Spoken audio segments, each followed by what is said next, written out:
だから解放性がこの辺をこうね、こう動いていくのを感じる感じなんですよ。はい、皆さんこんにちは。映画愛の星へ監督の三木です。今日は、スペシャルなゲストをお呼びしました。一作目の映画愛の星へにご出演いただいているルミナさんにお越しいただきました。どうもルミナです。今日はお越しいただいてありがとうございます。はい。さあ、まず一作目の映画に改めまして出ていただきましてありがとうございます。もう本当に尊い経験をさせていただいてありがとうございました。本当にまず僕がルミナさんの書籍を読ませていただいたときに、この人宇宙人だという感じが書籍のどこから宇宙人を感じたんですかね。もう隠しきれてない感じが隠しきれてない、隠しきれてなかった結構ね隠してあるつもりだったんですけど、もうお会いしたいなという感覚はずっともう持っててですね、あるイベントでお会いさせていただいて、そこからのご縁でイベントの翌日にちょっと初めてご挨拶させていただいてですね、でそして導きによってご縁いただいて伊勢神宮にもね、ご一緒させていただいたりとかですね、本当にもう不思議な見えないご縁でありまして、でそれがルミナさんに僕のセッションを受けていただいた時に、ルミナさんに見えてきたビジョンがあったんですね。お方をください。あれですか、宇宙船で。宇宙船ですね。宇宙船みんな乗っていて、そこの地球にやってくる宇宙船ですよね。そのメンバーだったんですよね、三木監督が。そうですね。その宇宙船で地球を見に来て、で地球を危惧しているというか偵察というか見に来て、その中に35人の宇宙人がいて、その中にルミナさんもいて、僕もいたっていう感じだったんです。そこからのご縁で、だからもう随分前からのご縁だったっていうことが後になって分かったりとかですね。そういう見えない不思議なことってやっぱり導きつながりっていうのね、あったりするなって。そうですね。あれは思い起こすと、多分地球っていうかアトランティスとかレムリアを作りに来たっていうか、なんかそんな感じだったような気がします。今、星読みのことをね、されていますけど、いつからそういったことをされるようになったんですか？星自体はですね、2005年になんかね、宇宙とつながるね、体感をするようになって、そこから星っていうかね、空にマンダラが見えるようになって、マンダラって言えばいいですかね、玉が空中に浮いていて、それが月のタイミングや星のタイミングで動くことが分かって、それをいろいろ観察してるうちに星を読めるようになっていったっていうんですかね。星がもう身近に感じるようになってたんですよね。そうなんですね。他の星読みの方とはまたちょっと違う。そうですね。だから勉強とかしてないですね。すごい教えてくれた。そういうことなんですね。でイメージとしてはすごく勉強されて星を読めるようになるっていう感じがあるんですが、そうですね。勉強されずにもう読み取った観察と、あとは宇宙が教えてくれた。そうなんですね。いつもどうですか？例えば毎日のように星を読んだり見たりされるんですか？それとも時々どんな感じで見えたり？そうですね。最近はどっちかというと地球のことがすごくメインになってきてて、ただ星を読んでた時はもう毎日その日の星が動いてるのを感じる。だから解放性がこの辺を動いていくのを感じる感じなんですよ。解放性が今ここかすってたなみたいな。そうなんですね。でその星を読むと何か動きが地球の今後の動きが分かったりとか、そういうような感じですか？その日の地球のエネルギーが分かるっていう感じですね。そうなんですね。宇宙で構成してるその日のエネルギーが分かってくるっていうのかな。それを言語化するときはほとんどなんていうか自動初期状態なんですけど、言語化の時はね。そうなんですね。一般的なのはそういうふうにルミナさんのように星を読めないわけですが、YouTube で見てもらってる方が普段どうするとそういったものを感じやすいとか、こうするといいよっていうのは何かありますか？そうですね。感に従ってね、直感に従ってそう生きるのがはい最初なのかなって。やっぱ私まあもう本当に自分がこれやりたいと思ったらすぐね行動するっていうのはもう昔からだったので、はい、そんなに躊躇するとかなかったですよね。そうですね。はい。今日まあ伊勢のイベントの後に収録させてもらっているんですが、そのイベントでも、2人してもう宇宙の流れのまま、動いているねみたいなこの話になってですね、今本当にその宇宙の流れで動いていくとかっていうの大事だなと思っているんですが、そのことですよね。そうですね。結局ほら私たちこの宇宙、ある意味宇宙という大自然の中で、地球というやっぱり自然の中で、その星の季節の中、星の巡りの中で一緒に共に生きているので、その委ねていくって多分こういったこうね、多分ミキカとか星座のことを分かってるとかではないと思うんだけど、多分その時のなんかね宇宙の流れとかを感じてらっしゃる、このね星の巡りを感じてたり、宇宙からのこうその時のその人しか受け取れないメッセージみたいなものを受け取って、それにこう委ねているっていうかね、だと思うんですよね。でも今ほら人間ってすごく自分の生活とかをコントロールしてるから、そういう流れと逆らってるっていうんですかね。そういう流れがあることを無視してたりする。でもやっぱり私たちって遠いようで、もうね海洋星がここでやっぱり通過してるぐらい近いんですよ。近いの。なんかねその中にいるんだっていう宇宙のこの季節っていうか巡りの中に、星々の巡りの中にいるんだっていう感覚があると、多分その感覚にはこう流れに沿ってるっていうのかな、なんかそれがやっぱり自然なんだと思いますね。そうなんですね。ルミナさんがその宇宙の流れで進むにはどうしたらいいと思いますか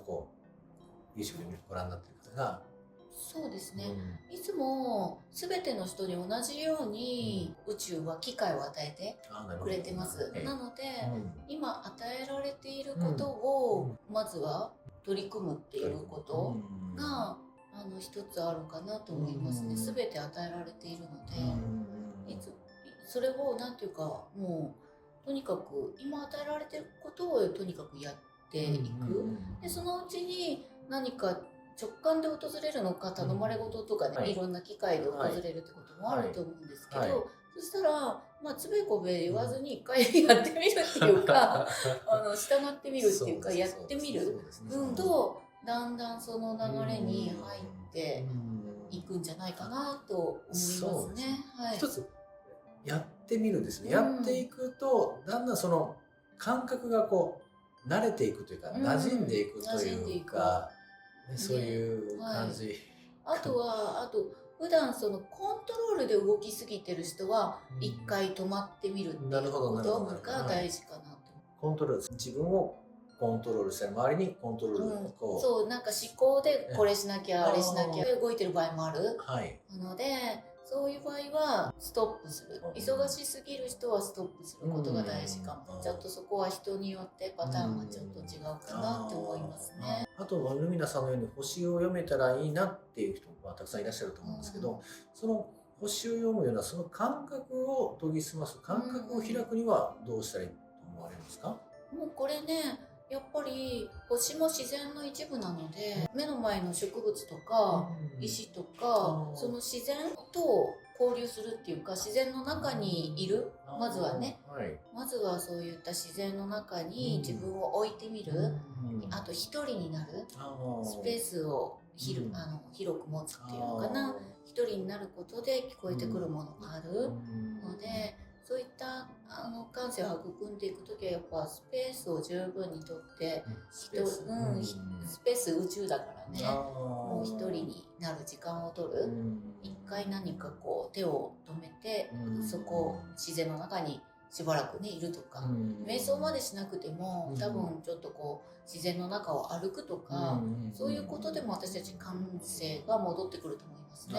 みんな持ってるものだからね。そうですね。だから私たちは私たちの本来持っている能力とか感覚は気づいてないけれど、そういうふうにしていくとだんだんと本来の感覚に戻っていくっていう感じですかね。ありがとうございます。じゃあ、最後何か今一番伝えたいメッセージ、どのようなメッセージ？そういうの困っちゃうんだよね。そういうの困るんですね。じゃあ、ちょっと私にはないですね。そうか。なんかわかります。なんか今を生きていらっしゃるから、特にそう私から言うことは何一つないです。でももし言うとすれば、もうね今日のお話でもあったけど、地球は素晴らしい星で、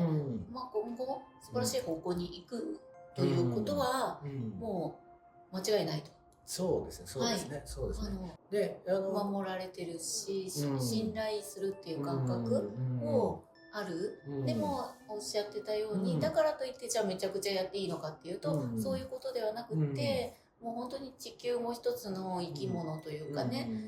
なのでもうその声を聞いて、ここでね対話をするような感じで共に生きているんだっていう思いやりですよね。思いやりを持つっていうことかなと思いますね。ルミナさんとお会いしてすごく思うのが調和の気持ちというか調和の意識というか、そこは素晴らしいなと思うんですね。何かルミナさんは何も乱さないというかこの調和をされていて、それを何か場のエネルギー、人のエネルギー、いろんなものを感じられて調和されていく。でだからルミナさんが行く場所何かが整うっていう、そんな浄化されるというかそういうような感じがありまして。よく言われますね。何かいることに意識されていることはありますか？例えば自分をまずフラットに保つ、その状態で人に会うとかですね、何かそのあたり意識されてたり。全然ね、本当にあるがままでいる。あるがままでいるっていう、それだけですね。あるがままです。ルミナさんはもう超自然すぎて、ちょっとそういうもう意図を超えたところでも超自然体な感じで、だからそこがねいいのかなと思いますし、はい。だから私たちはどうももう考えすぎできていて、そのあたりを外していってフラットな状態で自分と向き合ったり、フラットな状態で人に会ったりとか、そういうのがやっぱりいいのかなと。私も思考でね、さっきもね、こっちのクリスタルがいいかこっちのクリスタルもう頭がいろいろ考えちゃって全然決めれないっていうことも結構あります。でもこういうなんか場にいる時っていうのはなんか自然と自分でいられるっていうんですかね。そんな感じかなっていう。今は何かね、なんかできるだけ思考を外してなんかフラットな感じでただそれだけでいいのかなっていうふうに思いますし、なんかしようとしないっていうのが本当だからね、こういう話するとじゃあそうしたいっていうふうに思っちゃうと思うんだけど、本当にそ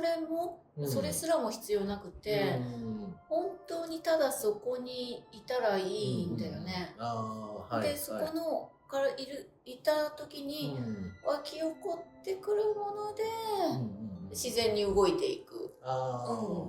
っていう感じですよね。でそのためにスペースがいるというか、頭の中がごちゃごちゃでもダメです。リセットする空間を作る、体の空間もその距離もそうですし、時間的なスペース距離ですね。スペースがねある方が動きやすいかなと思うんだけど、いいんですよ。もうね頭いっぱいあったらいっぱいなりのなんていうのかな、修正が必ずかかってくる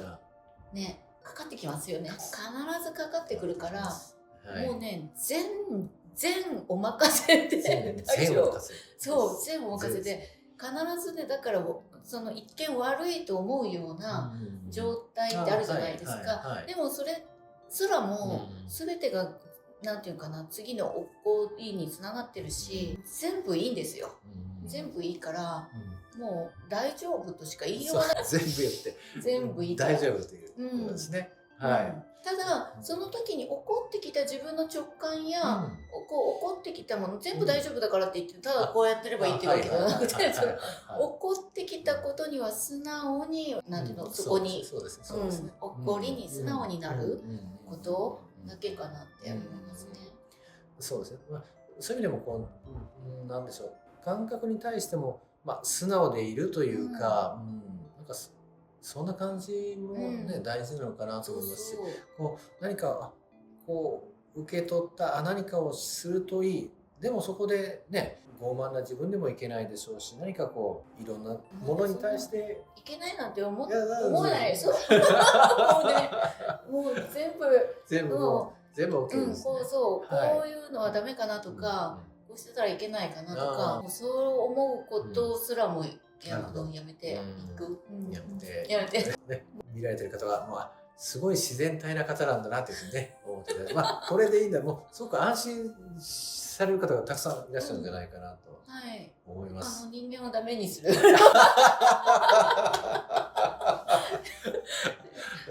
うそれで私は